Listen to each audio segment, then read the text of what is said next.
Je remercie l'Académie géopolitique de Paris de m'avoir aujourd'hui donné la parole, ce qui n'est parfois en France pas très fréquent. On le sait, on l'a répété ici, le martyre de la Syrie et de son peuple ne peut être pleinement compris qu'au regard de la situation internationale. Nous sommes en effet parvenus à un point de rupture du système financier et monétaire international dominant, et l'oligarchie qui le gère joue la carte du chaos et du conflit permanent pour conserver son pouvoir. Cette oligarchie repose sur un conglomérat d'intérêts financiers, un empire maintenant hors sol, dont la grande lessiveuse d'argent et le centre sont la City et Wall Street, avec ses composantes que sont le Qatar et l'Arabie Saoudite, fournisseurs attitrés d'armes et de djihadistes. Rien de nouveau sous le soleil d'Orient, diront certains sceptiques et cyniques. L'Empire britannique pratique depuis plus de 100 ans la stratégie de diviser pour régner en lançant les peuples, les ethnies et les réseaux tribaux les uns contre les autres pour entretenir un état de guerre permanente. Tout État stable et assurant un certain développement de son économie et de son peuple est par nature son ennemi, quelle que soit la forme de cet État, car ce développement crée la base sociale d'une résistance au pillage financier. Ce qui est nouveau, cependant, est que cette fois, par-delà même le Proche et le Moyen-Orient, ces intérêts d'empire sont prêts à une escalade militaire vis-à-vis de la Russie et de la Chine, en qui ils voient leurs principaux points de résistance. La Syrie est donc pour eux un maillon à faire sauter. Ensuite, et du même élan, viendra l'Iran, puis le chantage à l'Est. L'arc de crise dont parlait Bernard Lewis risque ainsi, plus vite qu'on ne le croit, de devenir les Balkans du XXIe siècle. Les dirigeants russes ont compris cette logique destructrice, ça a été dit tout à l'heure, et s'y sont opposés, comme Sergueï Lavrov l'a déclaré à plusieurs reprises et l'a expliqué à plusieurs reprises. Le processus est le suivant. Un printemps arabe, un soulèvement légitime, se déclenche contre des dictateurs, qui étaient, il faut le dire, auparavant, les amis ou les associés des régimes occidentaux. Et ces vagues sont ensuite utilisées par des provocateurs pour tenter de balayer les États eux-mêmes en les décomposant et imposer une guerre de tous contre tous. Si nous examinons l'évolution historique sur la longue période, nous avons les étapes suivantes qui conduisent à la situation actuelle. Et il faut le comprendre, car si on ne comprend pas le passé, on répète ses erreurs. Premièrement, les accords Sykes-Picot, du 16 mai 1916, partage du Proche-Orient post-ottoman, attribuant les sphères d'influence à la France et au Royaume-Uni. Un ordre colonial se trouve ainsi établi, tranchant dans le vif des divisions ethniques, confessionnelles et politiques. Par exemple, la confédération tribale des Chamaks se trouve répartie entre 4 États, l'Arabie Saoudite, la Jordanie, l'Irak et la Syrie. Une partie des Alaouites syriens, comme on l'a dit tout à l'heure, sont attribués à la Turquie par leur attachement à Ankara du Saint-Jacques d'Alexandrette.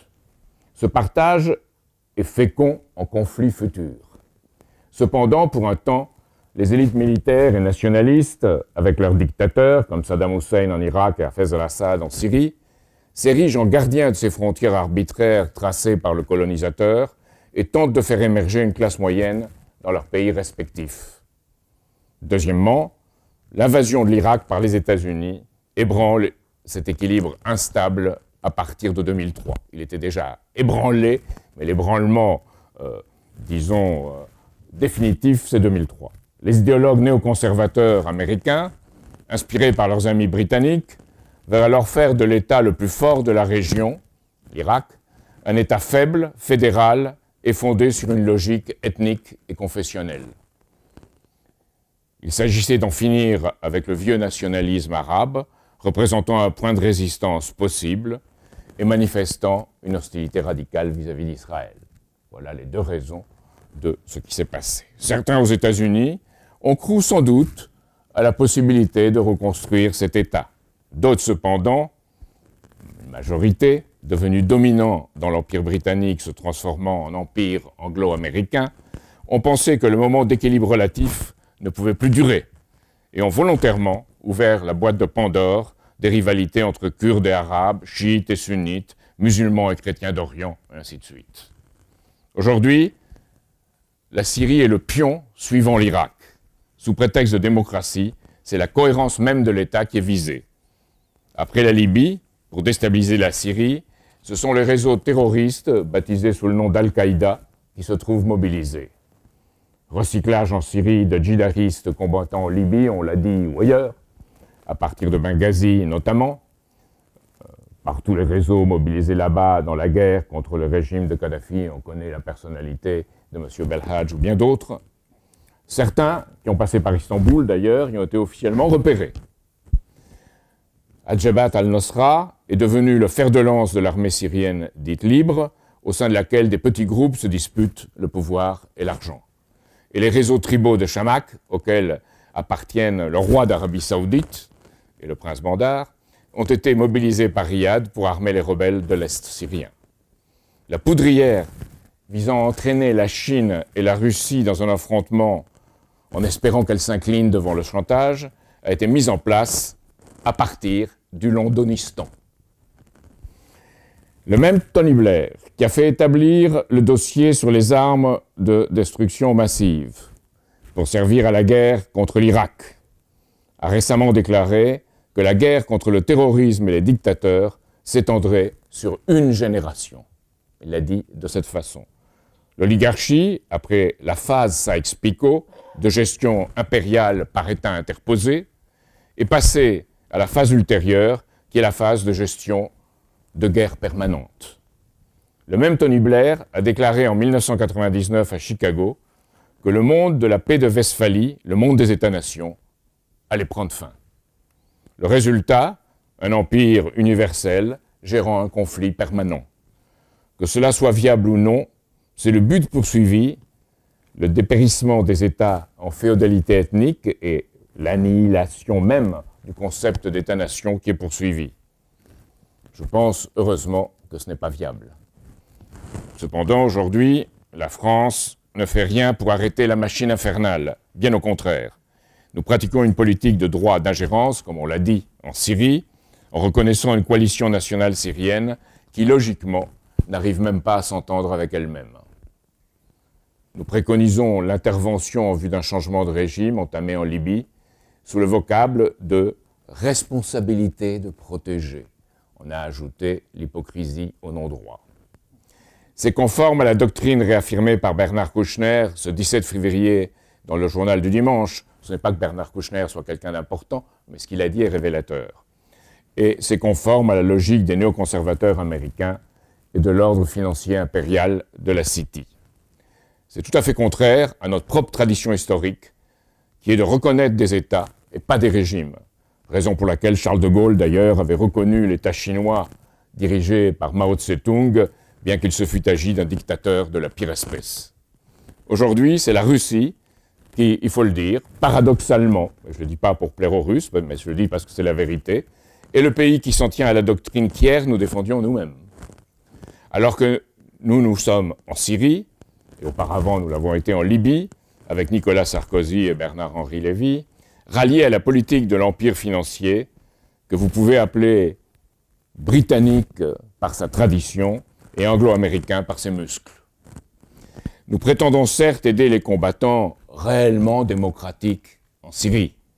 Même M. Kouchner reconnaît que l'on ne peut ainsi, dans les combats, séparer le supposé bon grain démocrate de l'ivraie répandue partout. Il dit « Ceux qui disent, c'est dans le journal du dimanche, ceux qui disent que cela, intervenir et procurer des armes aux rebelles de Syrie, ceux qui disent que cela risque d'accélérer une prise du pouvoir par les islamistes et de favoriser le terrorisme, ne comprennent pas que c'est déjà un peu le cas. » Lui-même l'a dit. Bel aveu. Nous autres Français, nous soutenons donc de fait en Syrie, comme on l'a dit, ceux que nous combattons au Mali, et nous recherchons le financement et les contrats de ceux qui entretiennent les djihadistes et les terroristes au Mali, comme en Syrie. Notre politique est devenue schizophrène et nous devons en sortir.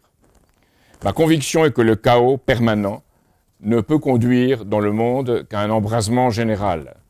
À terme, mais on ira là. La Syrie, une fois encore, étant un maillon, ou mieux la mèche conduisant au tonneau de poudre, qui est cette fois un arsenal thermonucléaire. Sergueï Lavrov, encore une fois, l'a dit, le général Nikolai Makarov, le chef d'état-major des armées russes, l'a dit et répété, mais on prétend ne pas les écouter, ne pas les entendre. Rappelons que Chokri Belaïd, l'opposant tunisien assassiné, ne soutenait pas la révolte syrienne, bien qu'on le présente comme le grand démocrate, parce qu'il dénonçait une collusion entre certains courants des frères musulmans et les intérêts impérialistes anglo-américains. Il l'a dit et répété à plusieurs reprises, et sa femme l'a répété depuis sa mort. La seule solution, je le pense, est d'abord de dénoncer ce qui se passe, comme nous tentons de le faire ici, et comme je viens de tenter aussi de le faire. Sans être pour autant l'ami ou l'allié des Chinois, de M. Poutine ou de M. Bachar el-Assad, mais en concevant bien qui est aujourd'hui, dans sa logique globalement prédatrice, l'ennemi principal de l'humanité, c'est-à-dire la source d'instabilité permanente. La seule solution consiste, j'en suis convaincu, au Proche-Orient et aussi dans le monde, de jeter les bases d'une politique de paix par le développement mutuel, réorientant les investissements vers des technologies de pointe partagées et la qualification du travail humain autour de grands travaux d'intérêt mutuel. En réunissant autour de cette initiative politique, sans exception, mais comme on le disait du temps de ma jeunesse en laissant les couteaux au vestiaire, tous ceux qui acceptent d'en discuter et qui veulent un avenir. L'eau est sans doute le nouveau nom de la paix au Proche et Moyen-Orient. L'eau pour vivre et produire, avec une perspective de développement mutuel, encore une fois, susceptible de railler tous les acteurs impliqués. Ceci, bien entendu, et nous venons sans doute à l'essentiel, exige de changer dans le monde d'ordre financier et monétaire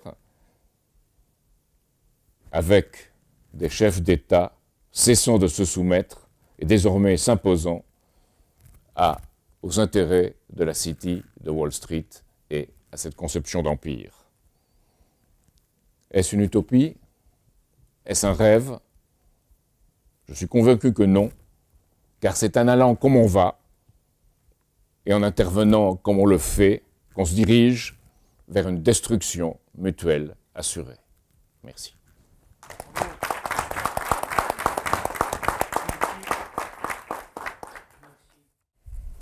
Monsieur Cheminade souligne bien que la seule solution pour diluer ce conflit, c'est un dialogue national. Si vous avez des questions, pour 5 minutes.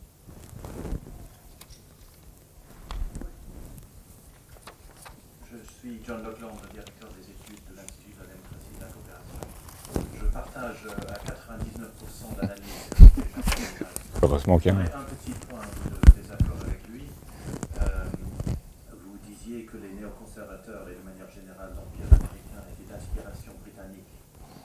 Je vous accorde qu'il y a bien évidemment une continuité, une cohérence, hélas, beaucoup trop grande entre les deux politiques étrangères, et je serais d'ailleurs flatté de croire à votre thèse, mais je m'étonne de l'entendre dans votre bouche, car elle est en fait la même thèse de celle des théoriciens, en effet, de cet empire anglo-américain que j'ai connu quand j'étais jeune enfant en Angleterre. On disait des Anglais on disait avec fierté que nous sommes des Grecs par rapport à l'empire romain américain et que nous sommes donc à l'origine de tout. Je n'ai pas cru à cette thèse quand j'étais petit et je n'y crois pas aujourd'hui non plus. Mais bon, c'est un détail. Ma question est la suivante. Avec son suivisme épouvantable, l'Angleterre a quand même réussi à se profiler comme la première puissance militaire en Europe. Je souligne bien que c'est un suivisme que je désapprouve.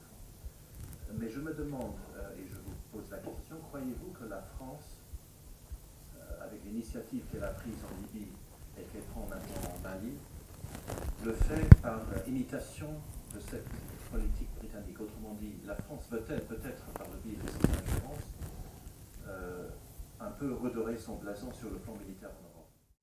Vous savez que Nicolas Sarkozy avait fait part de l'immense plaisir qu'il avait pris en couchant dans les draps de Buckingham Palace. Donc, je crois à ce côté-là, oui, il y avait imitation et suivi. Et vous savez qu'il avait mis ses talonnettes pour rencontrer George Bush parce qu'il se jugeait un peu inférieur à lui et qu'il voulait paraître plus grand. Donc là, oui. Aujourd'hui, on est dans une sorte de confusion des sentiments et de confusion des choses. Et je pense que l'intervention au Mali est à double sens. D'un côté, et il faut en tirer profit dans ce qu'on peut en faire. D'un côté, il y a une intervention certaine contre ces djihadistes, terroristes, narcotrafiquants qui se dirigeaient vers Bamako. Maintenant, c'est la suite qui est importante. Et dans la suite, c'est quelque chose qui peut s'inscrire, si on continue dans sa logique d'intervention et de guerre devenue permanente, qui peut s'inscrire dans la logique de cet empire que j'appelle anglo-américain, qu'on peut appeler l'empire de la City et de Wall Street. Il y a une autre chance, et c'est une carte à jouer, mais dans la crise, on ne doit pas en laisser tomber certaines par, disons, désir d'être parfois trop cohérent ou trop idéologue. Il y a une carte ou une fraction de carte qui est à jouer, qui est de dire, voilà l'occasion de changer de politique en Syrie, d'être logique, et changeant de politique en Syrie, de proche en proche, on sera obligé de changer de politique vis-à-vis de la Russie et de la Chine. Et c'est là qu'il y a une chance. Elle est à jouer, elle ne durera pas longtemps. Je suis convaincu qu'elle ne durera pas longtemps.